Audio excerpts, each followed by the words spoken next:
naman po, magtitimpla po tayo ng coffee for the first time. Una po, lagyan po natin ng water. Okay, so kailangan po kayo ang magsukat kung ilang cups ang pwede nyo ilagay. And then, ibubuhos po natin siya dito sa may bandang likod.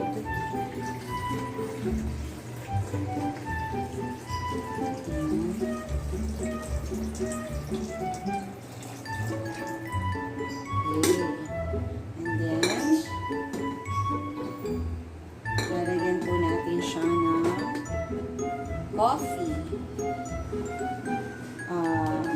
Tansyahin natin kung ilang scoop. Kasi 3 cups yun. So, pwede natin siyang lagyan ng mga 2 cups. Ay, 2 scoops ng coffee. Okay. So, cover natin siya.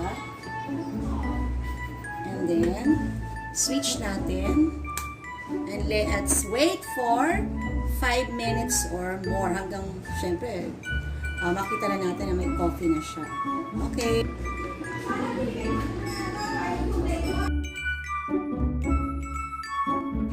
Five minutes later. Asan na? At eto na po ang ating coffee. So, na-brewed na po siya. So, tingnan po natin ngayon kung ano na ang result. Okay. Kukuhanin ko lang po yung matsura ng ating tinimplang coffee. Ito na po siya. Wow! Ang bango. Okay. So, yung iba, pwede pa sa iba nating kasama sa bahay.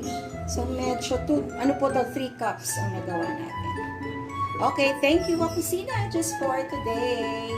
Bye!